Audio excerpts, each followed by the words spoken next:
perkenalkan, nama saya Melani Permatasari, kelas 10 IPA 1 dari SMA Negeri 2 Kota Jambi. Di video saya kali ini, saya akan membahas atau mengulas teks eksposisi yang berjudul "Sampah yang dibuang ke sungai akan menyumbat aliran sungai". Seperti yang kita ketahui bahwa sampah adalah material sisa yang tidak diinginkan setelah berakhirnya suatu proses, baik aktivitas manusia maupun proses alam. Terdapat dua golongan sampah padat, yaitu sampah organik dan sampah anorganik.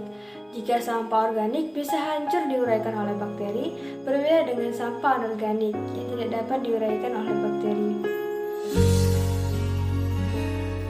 Namun, setiap hari semakin banyak sampah anorganik yang kita hasilkan, misalnya kertas, botol plastik, kaleng, dan lain-lain. Semua aktivitas manusia sehari-hari banyak menghasilkan sampah, terutama sampah anorganik. Karena sampah-sampah anorganik tidak bisa diuraikan oleh bakteri, sehingga tidak bisa hancur dan terus menumpuk.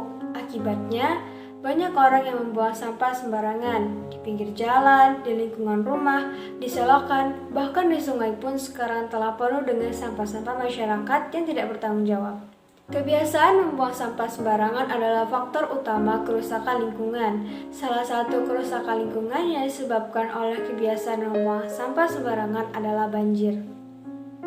Di berbagai tempat, banyak sekali sungai yang sudah tercemar oleh sampah anorganik.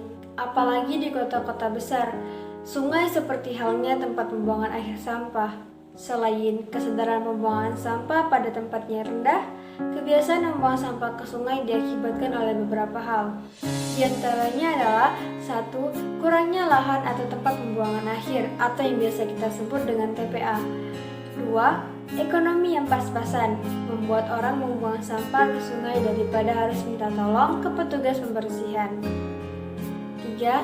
Kurangnya perhatian pemerintah terhadap pembuangan sampah masyarakat kelas bawah. Nah, dari faktor-faktor tersebut, akhirnya membuang sampah ke sungai adalah jalan akhir daripada sampah terlalu lama dan menumpuk di dalam rumah. Bila terus-terusan membuang sampah ke sungai, dan semakin banyak orang yang membuang sampah ke sungai, maka di sungai juga tidak mampu menampung sampah-sampah anorganik tersebut, sehingga sampah-sampah tersebut menyumbat aliran sungai. Akhirnya, sampah tidak bisa mengalir di sungai, hanya tergenang di permukaan sungai dan lama-kelamaan akan menimbulkan bau busuk yang akan mengganggu kesehatan warga sekitar sungai. Dampak yang lebih besar lagi adalah banjir. Dikarenakan aliran sungai yang tersumbat, jika musim hujan yang seharusnya air ditampung di sungai justru membeludak bersama sampah yang menerjang kawasan sekitar sungai.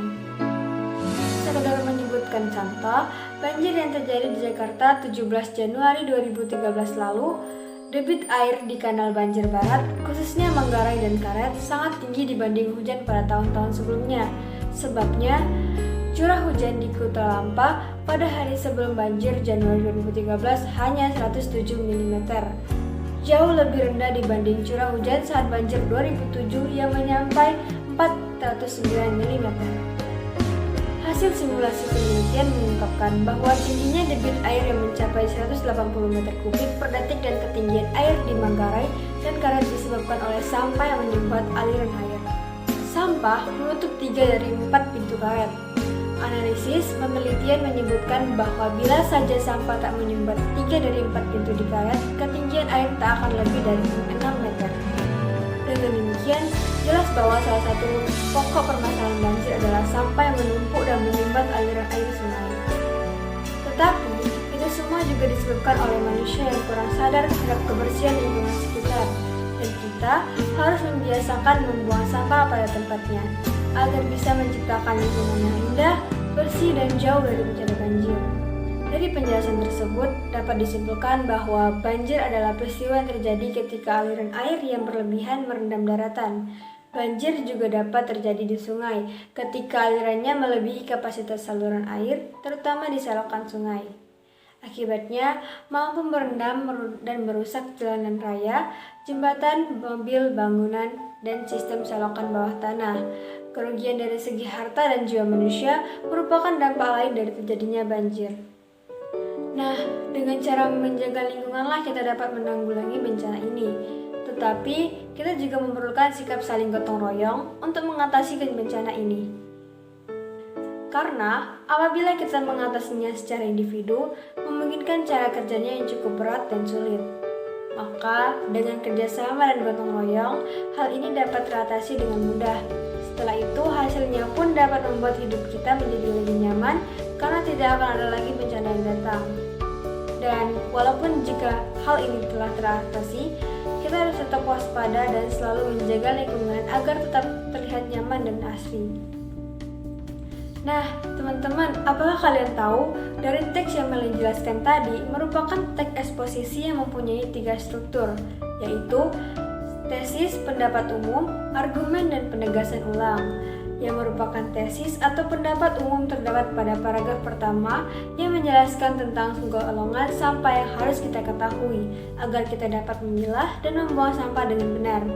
Sedangkan yang merupakan argumen terdapat pada paragraf 2, 3, dan 4. Pada paragraf 2, di sana menjelaskan tentang faktor serta dampak dari membuang sampah sembarangan. Pada paragraf ketiga, menjelaskan tentang bencana banjir yang terjadi di Jakarta pada tanggal 17 Januari 2013. Pada paragraf keempat, di sana menjelaskan tentang permasalahan pokok terjadinya banjir ialah karena sampah yang menumpuk dan menyumbat aliran sungai. Nah, yang terakhir ini merupakan penegasan ulang.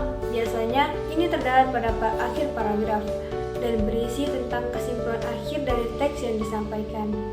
Pada paragraf 5i di sini menjelaskan tentang pentingnya menjaga kebersihan lingkungan dengan tidak membuang sampah sembarangan, mengantisipasi terjadinya bencana banjir berikutnya dengan kerjasama untuk tidak lagi membuang sampah sembarangan dan membuang sampah di sungai. Sekian penjelasan dari saya tentang dampak membuang sampah di sungai, semoga bermanfaat untuk teman-teman semua. Mohon maaf jika ada kesalahan dalam pengucapan. Terima kasih, saya akhiri. Wassalamualaikum warahmatullahi wabarakatuh. Sampai jumpa di video presentasi berikutnya.